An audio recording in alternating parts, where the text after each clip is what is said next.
tayo. Ayun oh, may tinapay na binili yung kasama ko. Anong gatas, hindi kape. Kasi pag kape, namimigat ako sa nerve pin. Talaga naman totoo na yung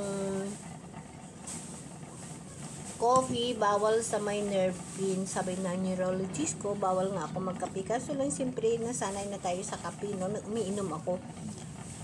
Pero naramdaman ko sobra bigat ang katawan ko pagkatapos ko inom ng coffee, ng 3-in-1. May coffee pa rin yun eh.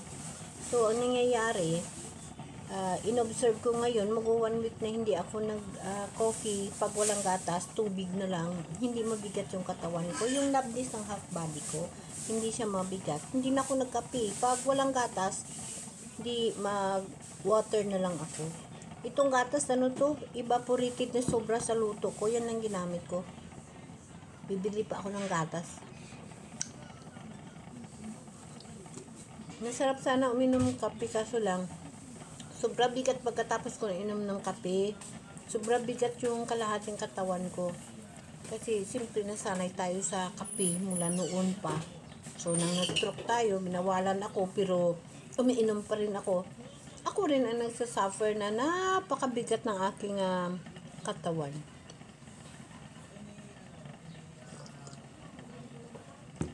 So, yun na nga, hindi na ako uminom ng kape, magwa 1 week na.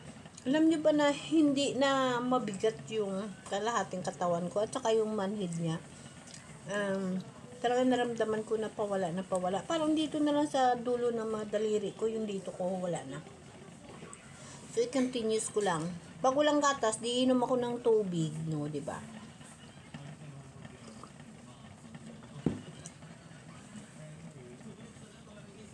So, tapos ko gising, naglinis ako ng mga kalat ng alaga ko ni Pau Pau, nagmap. Tapos ito, habang malapit na maluto yung breakfast na kanin, mag-coffee muna ako at saka ito gatas. Hindi coffee, gatas. Tapos may sobra kaming ulam kagabi. So, initin ko lang mag-scramble egg lang ako. Yung alaga ko. Sasayaw siya kaya hingi siya ng tinapay ko. Ayan lang. Pasayawin ko siya muna. Saan ka na? Nine, nine, nine, nine. Pasayawan ko yung alaga ko. Masayaw. Nine, nine, nine, nine, nine, nine, nine, nine, nine, nine, nine, nine, nine, nine, nine. Oh. Nine, nine, nine, nine, nine, nine, nine, nine, nine. Yun. Sayaw mo na, sayaw. Tayo lagay ko na. Nakakatuwa yan kasi nasanay sa magsayaw. Alam niya, bago ko siya pakainin, pasayawin siya. Kahapon nilagyan ko siya ng pagkain niya sa pagkain. Ha? Delos, yung ano ng vacuum. Ayan na. Mayroon akong natabi dyan, isa. Dito. Diyan sa may tabi ng ketchup. Wala eh. So, naghahanap yung kasama ko ng kanyang mga gamit sa vacuum. So, alam niyo, ito si Pau Pau, natatawa ako na sanay sa sumayaw. So, binibigyan ko siya ng dog food niya. Nakalimutan ko siya pasayawin. Alay, hindi siya kumain. Ang ginawa niya, sayaw-sayaw siya sa harap ko. Nang pinasayaw ko, saka siya kumain ng pagkain niya. Parang, naano niya na sa sarili na pinapasayaw mo na siya bago siya pakainin. Kaya, natawa nga ako. Pagbigay ko ng pagkain, kasi nagmamadali ako, hindi ko siya pinasayaw, nilagyan ko lang ng pagkain yung kanyang plate, Tapos, hindi talaga siya kumain. Pumunta sa akin kag magsayaw. Nung napansin ko na siya, tapos, nang pinasayaw ko siya, pumunta sa kainan niya. So, kagaya kanina, habang binibigyan ko siya ng pagkain, ayaw niya talaga kumain nun. Sasayaw muna siya bago sa kumain. Diba? Diba? O, ayan, maligo yan mamaya. Ayan. Tinatali siya kasi lumalabas. Sus, kahapon. Lumabas na naman doon sa kabila siya dumaan sa likod. Kasi may renovation doon, hindi na nalaking pinto doon. Doon siya lumabas.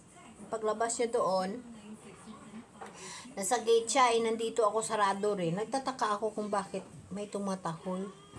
Si mami niya pala, tsaka siya. Pag labas ko sa pinto, may tao sa gate. Yung nagja-jogging.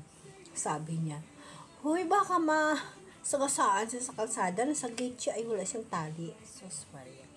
Kaya yun. Kaya nga ito, tinatali ko na naman siya. Okay guys, maginaw muna tayo. Kasi kumain yung mamaya naman may na nakakain na, pero gusto pa rin makikipag hati sa pagkain ko. Ikaw,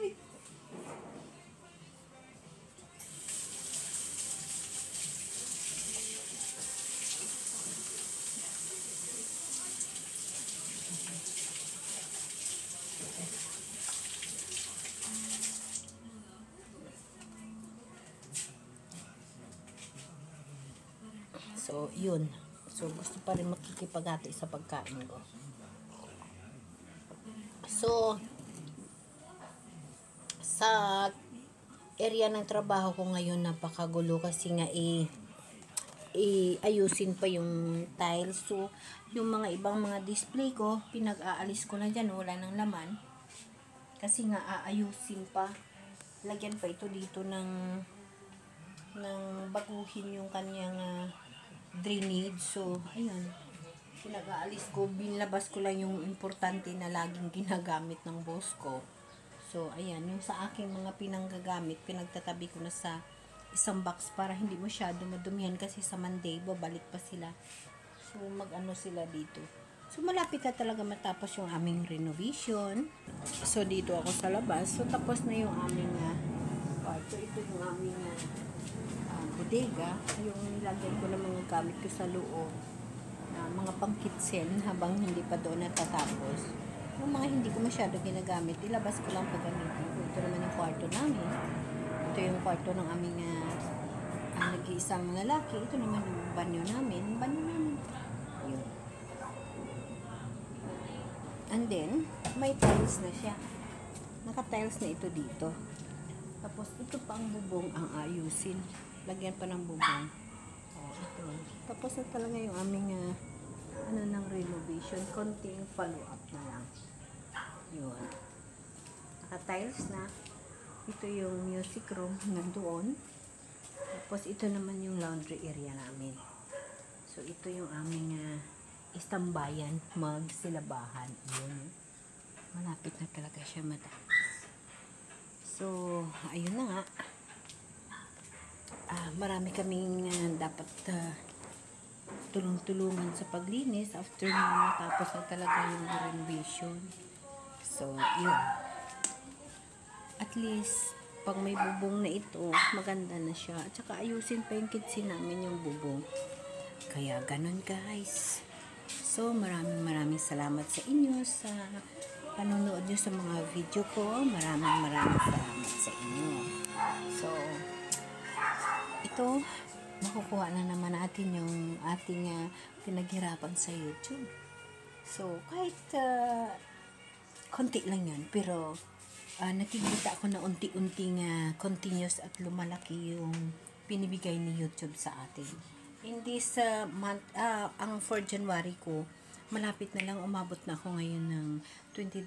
So, it means nag-round up yung pagbigay niya ng revenue. So, tuloy-tuloy lang tayo sa pag-upload. Okay guys, maraming salamat sa inyo. Bye guys!